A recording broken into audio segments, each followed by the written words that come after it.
What's up, guys? Nurmadomedov speaking, bringing the best, most consistent and transparent betting strategy for you. In this video, I'll be covering UFC 254, Nurmagomedov versus Gaethje. Guys, this is the most comprehensive and possibly most profitable betting strategy out there. If you know and you're familiar to my channel, you know how to use this spreadsheet to your best interest. And if you do, and you want to skip the breakdowns and everything else, good luck with your bets. If not, you want to hear only the breakdowns, I have timestamps in the description of each fight in respect to everybody's time. If you guys would like to skip the intro. If not, bear with me here. I'm going to be showing real quick what do I mean by the most consistent and transparent betting strategy. I'm keeping the results, the tracking of my results from July. So in general terms, it has been nearly 300% profit from the start of the channel.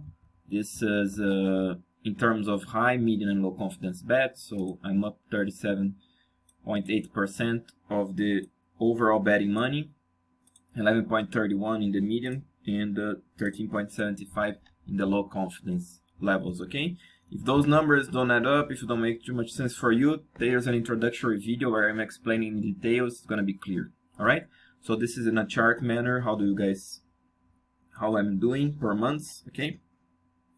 And this is like those numbers that I showed you guys on the just now. All right, so on to the breakdown of the fights. This is UFC 254, like I said.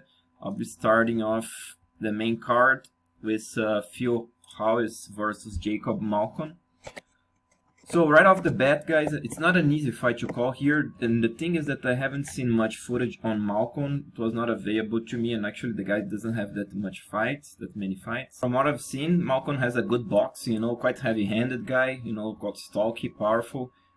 Quite, you know, sharp, like I said, in the boxing, you know, good distance management like I'm putting here.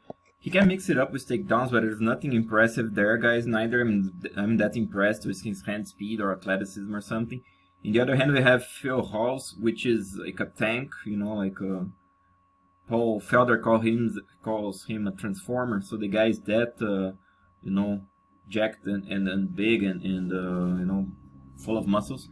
So the thing is that he's very strong and athletic, you know. He starts fast, and I think it's gonna be a good fight for Hawes, this one. I don't see much sense in this matchup. Maybe Malkoun has something that I haven't seen, which is possible, but still I think Hawes is gonna have the advantage everywhere. Not that much on the feet, but still I am favoring him on the feet because of the explosion. And he definitely has the takedowns, and he's not a bad grappler, you know. So I see him being able to land something big on the feet and then, you know, finishing with ground and pound, or even shooting and ground and pounding this guy, or even submissions. So I'm quite confident in Hawes here, despite the fact that I haven't seen much footage in Malkoun. So I'm picking him Hawes by TKO. And I'm betting actually Hawes in a small parlay. It's not at minus 250, it's actually minus 300, but still I think there's some value. Okay, and also take a look for these prop bets. Hawes at plus 400. Or if you believe Malkoun can win, I would say it's by TKO. Go for if plus 800, or even decision Malkoun, like plus 500 or something. On to the next fight, Magomed Ankalaev versus Ion Cutelaba. So guys, basically this fight has been booked 2 times already. Ankalaev finished Cutelaba on the first one. Cutelaba was very pissed with that. He didn't want the fight to be stopped. Looked like he was still fine. And still, Ankalaev has the advantage. He's more like he's a very tough guy to hit. He's tall, you know. He has super good jab. He has great kicks, you know. He likes the question mark kicks and these long kicks. So he's tough also, you know. It's not easy to put this guy down. And also good sambo wrestling, you know. The thing is that this guy kind of sits passively most of the time, and Cutelaba is actually the opposite. Cutelaba is a little bit shorter for a light heavyweight, 6'1". He's not that long as Ankalaev, but the guy is super aggressive, you know. It's really crazy. He's very intimidating, you know, both in his octagon presence and the weightings with the Hulk painting and whatnot.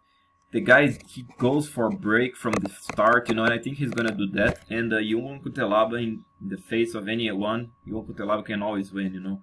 I'm not sure how this fight gonna play out, you know. I don't think that Cutelaba gonna be adjusting too much, to be honest. I think he's gonna do more of the same, but I still do think he has a chance of, you know, getting to Ankalaev's face, landing some bombs, maybe shooting or something.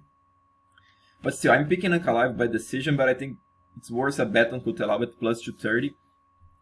Like I said, if he gets aggressive, if he starts landing, it's not going to be fun for Ankalaev, and I think Cutelaba is a live dog here. Okay, so the bet is on Cutelaba, and if you can get him by TKO at plus 500, it's a great bet. If you like Ankalaev, try like plus 400 or even plus 300 as a decision on Ankalaev. It's a good one because Cutelaba is tough. He's strong, has a strong chin, and Ankalaev, like I said, in their overall game, he's quite passive. He wins fights, but he's not impressive, you know. He's not gonna go for TKO the guy unless the opportunity shows, you know. Cutelaba can give him the opportunity, but even so, I think most likely it's Ankalaev by decision. Next fight, Alexander Volkov versus Walt Harris. Yeah, this fight, guys, Volkov is quite similar to Ankalaev in a sense that, yeah, it's not similar to Ankalaev, let me rephrase that. Volkov is more like a basic stand-up fighter. He likes the jab, he likes the straight, and he likes the kicks. You know, he has a good tip kick, has a quite good, you know, leg kick, and I think a switch kick is not bad as well. But I think that he's super methodic, you know, he fights always the same pace, with the same time, with the same style. That's his style, that's what he's gonna do. He's tough to take down, he's very tough to hit. He's has good resilience, he has strong chin, you know, he rolls very well with the punches, very good defense. So he's a basic fighter, but a very good one. You know, Harris, he's a big heavyweight, you know, long limbs, very athletic guy, you know, good power. I've seen recently he starts doing better when his opponent coming in, he's trying to catch guys, he's kind of using better his power there. He's a southpaw, so the liver kick is there, he has good kicks, you know, big legs, long legs, you know. He also not bad with the takedowns, but I don't think gonna be any factor in this fight. It's gonna be pretty much a stand-up fight. And the thing is that Harris is so explosive, and if he decides to go, when he goes, he can explode and he can put anyone out, you know. That being said, I don't think it's a great likely scenario that Harris is gonna be able to finish Volkov. But Harris is faster, you know. If he fights behind a jab, or if he wants to go technical in this fight, he has a chance, even though he doesn't have much the technique, he has the speed, you know, so he could do that as well. That's why I'm not that confident on Volkov. I'm skipping this fight in terms of a bet, but I'm picking Volkov by decision. I think Volkov by decision is most likely the scenario here, or even Harris by decision, you know, because Harris, he's explosive, he's powerful, but Volkov rolls so well with those punches, he's so tough, that's not going to be able to finish Volkov. So a decision in this fight is should be a good one, because the lines shouldn't be favored decisions on heavyweight, so maybe there's a good opportunity in terms of bet there. But yeah, I think that's what I wanted to comment here. Plus the live bet on Volkov, if you guys can get it, because if Harris starts fast, most likely Volkov is gonna be able to pick up after, anyways. Okay, so on to the next fight. I have Robert Whittaker versus Jared Cannonier. Awesome fight, guys. Cannonier, I can say that he's also quite basic on the fit, but his basicness, can you say that in English? I'm not sure.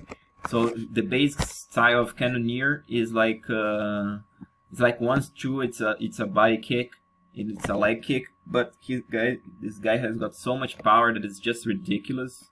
You know, that jab is fast, you know, it has lots of power. He kind of make people wear damage real quick with that jab. That straight hand has lots of power. He can put guys down.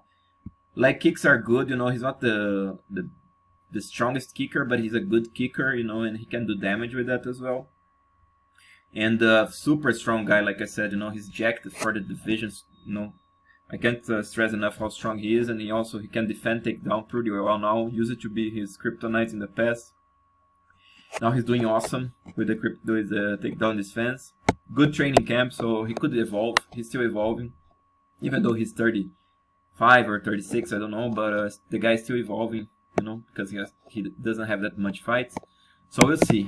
Cannonier is definitely a force in this division, and Whittaker, on the other hand, everybody should know him. Former champion, awesome experience, you know, still young. He's probably 29. And basically, he's a very well-rounded fighter. You know, he's not the biggest guy for the division, quite short in the range, but he can do a little bit of everything. His style is most based on the stand-up, but he does a good job there. You know, he likes to punch with the opponents. He likes sort of to you know, deceive guys with some kicks and some stuff, and then he explodes with the right hand. He can catch guys. He has a good check left hook. You know, like I said, he can do a little bit wrestling. He's a good grappler, you know. Defensively, he's awesome as well, especially on the takedown defense and the grappling. So I'm back and forth here. It's a very tough fight to call indeed. The lines show that. But Whittaker by decision is my pick because, like I said, Cannonier, he's an awesome basic fighter. Has great power, but I think Whittaker has more experience. He can deal with the range advantage here, in my opinion. And he also can mix it up, make maybe he's not gonna be able to take Cannonier down, but he's gonna make him think of the takedown.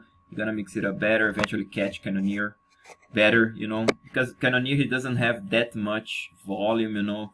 He's still kind of developing, whereas Whittaker has the experience and has the more effective style. Okay, so the pick is Whittaker, but I'm not betting this fight unless I can pick Whittaker like at plus 230. Or something, and decision is not a bad bet here, guys. Plus 400, plus 500. On to the main event, Khabib Nurmagomedov versus Justin Gaethje.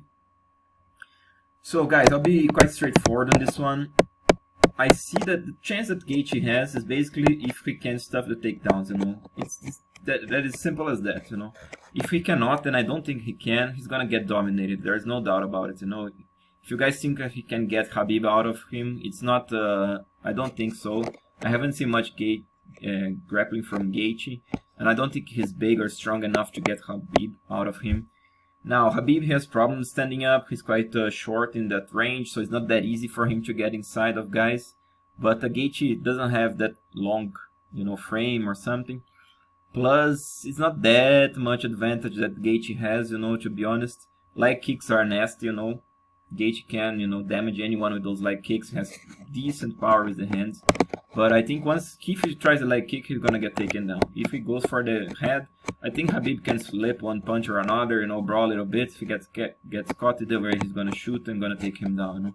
So I don't see much chance in Gaethje, to be honest, here, you know. So my bet, actually, my pick and my bet is on Khabib.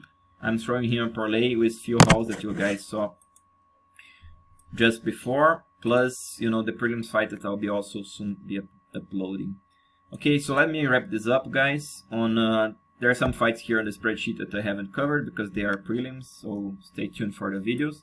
If you like everything here, please subscribe and share with your friends. But again, just to wrap up, Volkov versus Walt Harris. I'm not betting this fight. I'm picking Volkov. Nurmagomedov, I'm throwing him on a parlay at 1% of my betting money. Or 1.5%, I don't know, I think I'm gonna switch this to 1.5 maybe. Cannonier versus Whittaker, I'm picking Whittaker, so I'm picking the dog, but I'm not betting unless I can get Whittaker at plus 230 or plus 130 or plus 140 would be an awesome bet, I think, on Whittaker. I'm picking betting Hawes, even though the lines are quite steep, it's 1% in this case. There's some risk that I'm taking, because I haven't seen much on Malkoun, but still I think it's worth the risk. And I'm betting Cutelaba at plus 230, 1% only of my betting money. I think it's worth a bet, but not that much, okay? So maybe this is just gonna taint my stats, but still I'll take this bet on Ion Cutelaba, okay? Guys, again, if you enjoyed, please like and subscribe, share with your friends, and stay tuned for the rest. Until there, this is Rather Maybe Bet, bringing the best, most consistent, and transparent betting strategy for you.